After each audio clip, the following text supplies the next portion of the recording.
Hello everyone, this is Godzilla1 and I'm back with another figure review, and we are once again stepping away from the Guardians of Harmony series toy line for a little bit more to talk about something new, which is the new Hasbro Lightning Collection Power Rangers figures. Starting with, of course, Tommy Oliver, the white Mighty Morphin Power Ranger. And, you know, this is a good figure, I can tell you that off the bat, but there are some issues that I will get into. But first, let's look at his head sculpt, which is beautiful. Like, there's one thing I cannot deny, that is a beautiful head sculpt. This head sculpt is perfect for the character. It captures all the details that it needs. This is way better than, you know, this figure in general is way better than just the standard issue figure we normally get. I do like the look of that head sculpt. You get his tiger chest plate, which is made of this softish plastic, so you probably could take it off, but I don't think, like some of the older figures, there actually is anything underneath it. I think it's just a, like, flexible, sort of rubberish piece, which has advantages. There is advantages to this rubber, which I will get into when we get to articulation. One detail I do like is you see the articulation is fairly nicely molded in, but you also do get these nice, well, I mean, by that I mean that the crease looks a bit natural, like not, it's as natural as it's going to look. But you do also get this fabric look to his molding, which is very nice, and something that not a lot of the Bandai figures did. And down to the gloves, you've got his gold wristbands, which I'm pretty sure just paint. Then you've got his belt buckle with that in there, and he does have a holster, which Saba can get into. We will get into that later. Moving down the legs, more molded in detail. And, you know, even down on the boots you get the molded detail, which is nice. And there's even some detailing on the bottom of his foot, along with the tramp stamp, as people like to call it. Okay, it's not a tramp, does it a tramp stamp if it's on the foot? I don't know. Which, ironically enough, he has on both feet. But even has some molding down there, which is nice. Back, and this is a big difference, the back is fully painted, which a lot of figures in a cheaper class kind of skimp out on. Also, I will note that the interesting thing is, the chest piece is actually molded in gold from the looks of it. So that means, essentially, all this black appears to be paint. That is actually pretty impressive. I approve of that. And, you know, you got these boot straps up here, or boot cuffs, I guess you would call them. I do like that they molded the helmet to look like it splits down the middle. What I don't like is that they didn't, you know, mold the clips in. I am kind of bummed about that, but no big deal. So, in general, he looks really nice. And one thing you will notice with him, and I actually have a comparison here, is this is an older figure, which, as you can see, he's actually a good bit bigger. This is from RPM, and as you can see, his muscle, like, he has these kind of big biceps, and his torso is kind of overly muscular, and if you look at his back, you can see his muscles everywhere, and he just, in general, looks really buff. Which, that aesthetic is fine if you're going for a big buff character, but most Power Rangers are martial artists. I'll get back to him in a bit. But this, he's still muscular. Like, he is still visibly muscular, but he looks a lot leaner.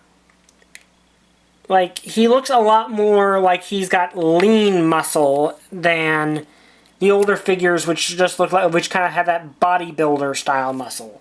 And to me, that is a nice change from the older Bandai figures, which in general I do like.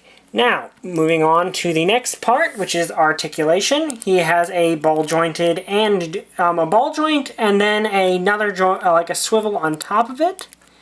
So he can look all the way up, can look all the way down. Gets a full 360 around. So head is very well articulated.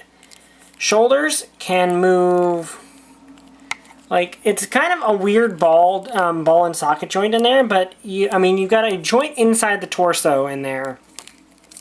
And then I do believe a ball joint, like a hinge joint on there. So between the different joints, and you know, you got a joint that goes in and out.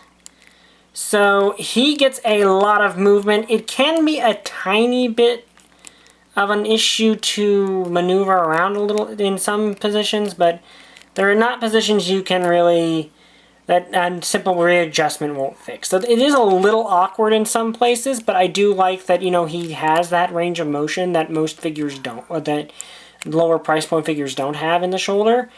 It's just, due to how the shoulder is jointed, you kind of have to either apply a little more force to get it all the way up, or you've got to rotate it around. So it's not an ideal shoulder, but it gets you all the posability you need, so I can't really complain about it. You can get all the way up.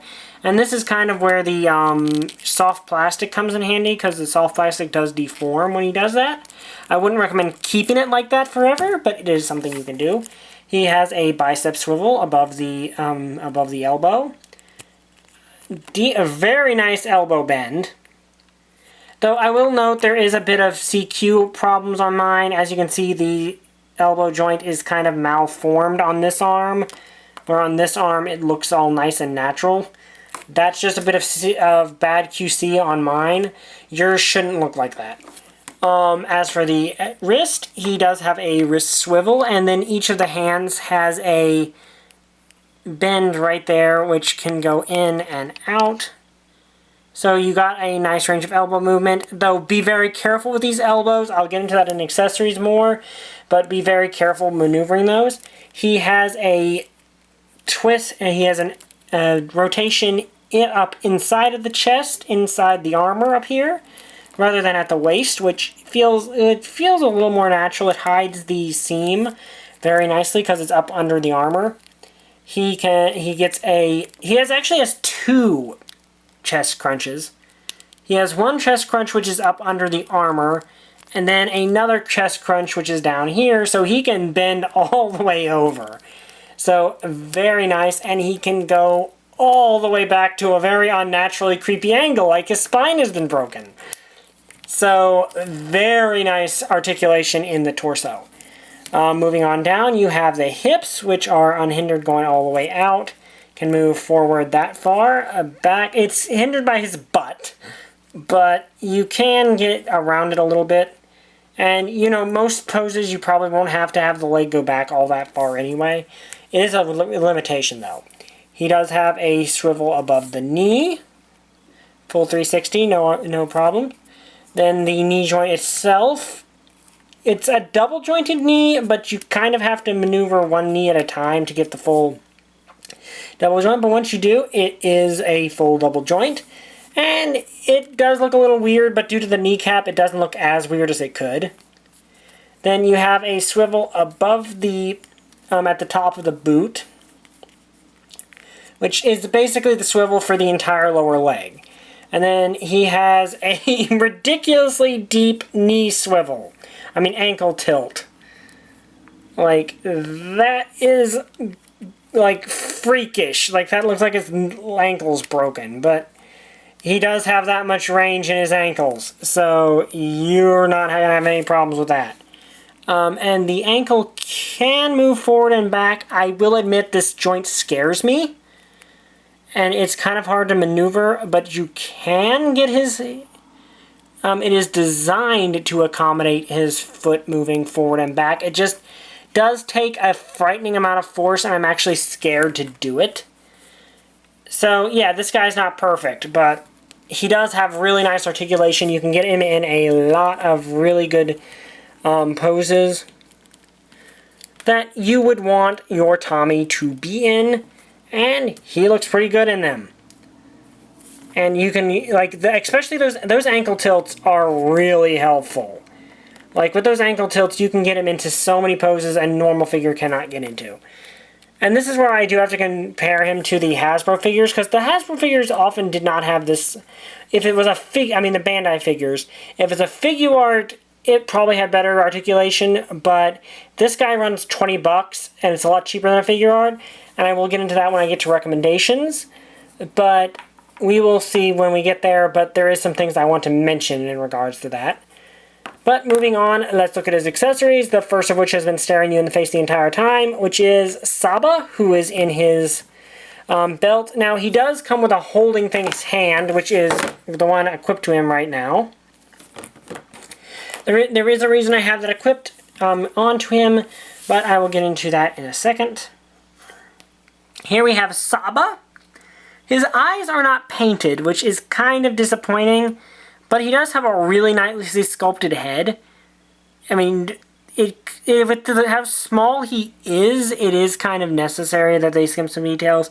I wish he was painted gold on both sides. I'm not sure if that's just bad QC work on mine in particular, but he does look really good. Like, he is really well detailed. If you want to customize him a little bit, there's room for that.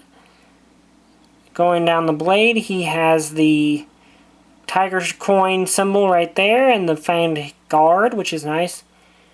Moving on, he got rivets along the gold, the nice silver paint.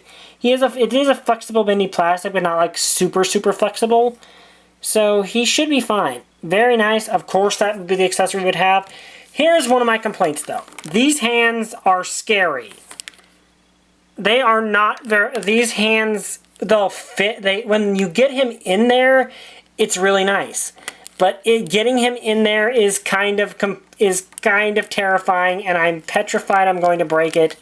So if I break it on camera, you will never see this video, or I will poke. Okay, there we go. And I don't think I actually got him all the way in. Yeah, he's not all the way in yet. These hands are not very well designed, good holding things hands. Like, I get what they were going for with them. They're trying to get it so that he holds him very properly, and once that's in there, he does. Like, once he's in there, he does fit very snugly. It is a very nice fit, but getting him in there is terrifying, and I'm frankly very scared that I'm going to break it. That is a complaint. And once he's in there, he looks nice. Saba looks very nice in his hand, and is a very good accessory. I just sincerely wish that it was not terrifying getting him in there. Okay, so that's done. Now we move on to his other two hands, which you get this karate chop hand, and of course the fist, which he comes with a fist, but here's where we get into my reasoning for having the holding things hand in there to begin with. These, I did not have any problem with it on mine, thankfully, but these are apparently notoriously fragile. I've heard a lot of people complain, and I can see the problem. These are kind of way too thin. Like, these are way too long and way too thin. It takes a little too much force to pull them out. So people are having problems with these breaking and them being a bit fragile, which is why I have stressed that you need to be careful with the wrist joint. I have changed them to the hands that I want him to have, and I never intend to change them again. So I'm hoping future waves of these figures will fix that, but I would advise people to not be very rough with the wrists. Be very careful with the wrists. They are a bit delicate. And if you're changing them, you can do it without it, at least if you get one like mine, but you might want to heat up the socket with a hairdryer first. Very carefully, but that might be something you want to do because they're kind of a fragile thing and you don't want to break your $20 figure. Now, moving on, we also get a Tommy Oliver head, which isn't the worst human head I've ever seen. I have seen much worse, and it does look like Tommy. And you just pull off the old head and put it back on. It takes a good bit of force, but unlike the wrist, this joint seems to be robust enough that I would not be afraid to do it. One thing I wish that is a missed opportunity, though, is there's no hands to hold the helmet. I mean, the helmet head. If there were, this would be awesome. And you can have him holding his helmet. You can kind of finagle it, but it is a bit of a difficult thing.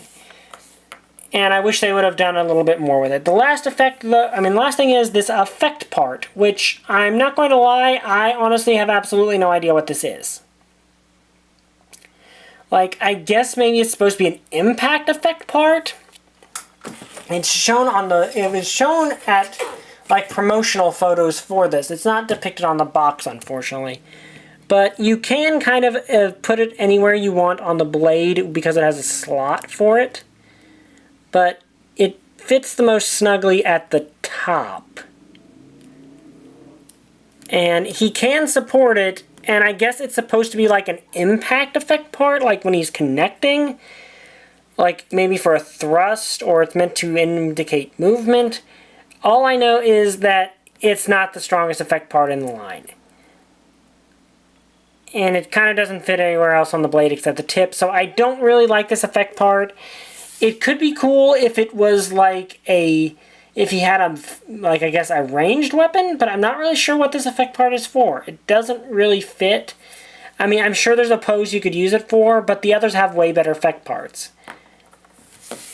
But anyway, let's move on to the size comparisons. I already compared him to this old RPM figure. I think modern figures might be a bit taller than he is. I don't have any of the modern figures because I'm not really into them all that much. But yeah, he's way taller than the old RPM figures were. But we also have a SH figure art here, which she's also actually not entirely in the right size scale for. But that does raise something here. He does look like, if you pretend he's like a tall character, he could work. Now I will say, if we make an order here, I wish I'd actually had a white figure for this, but, well, you know, a white ranger figure, but this is old Ixa. You can find his review on my channel. But this is close to the quality we typically get for the Bandai figures, and I'm not sure how the new Hasbro normal figures go, but this guy probably would be about 10 to 15 bucks. I believe 15 is probably more accurate. This is a figure art which is way more expensive. Figure arts generally range in close to 30 or more. So essentially, he's better than this. I mean, Tommy here is better than these. You know, better than your normal run-of-the-mill figures that you get for like 15 bucks. Not as good as the figure art. The figure, like in terms of polish and articulation, figure arts are better. They're also more expensive though.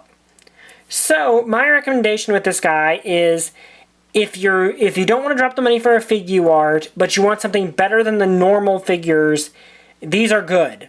And that's kind of the price point they occupy. So, you know, you got like 15 bucks, 30 bucks, and then 20 bucks in the middle. So, I think for the price you pay for it, he is a very good figure. I think in that price range, he is definitely a good figure. The Lightning Collection fills the price range that it occupies. So, I think at the price, if you don't want to drop money on the figure art, the Lightning Collection is a good budget version with some problems. Like I say, the wrists are problematic. There's apparently some more CQ issues. Though they do have a really cool box. Like, this box art is really beautiful. And looks like it's almost like, I don't know if this is hand-drawn, but I do love this picture of Tommy on the box art. There really isn't much about the packaging other than the box art, but it makes for a nice display. So basically, that's my recommendation. Better than the old American, better than the run-of-the-mill American figures. Not as good as the high-budget Japanese figures, but it's in the price range between the two, so that's not bad. Anyway, I hope you guys enjoyed this review. If you did, like, comment, and subscribe. See you guys next time. Bye! I still don't have a catchphrase.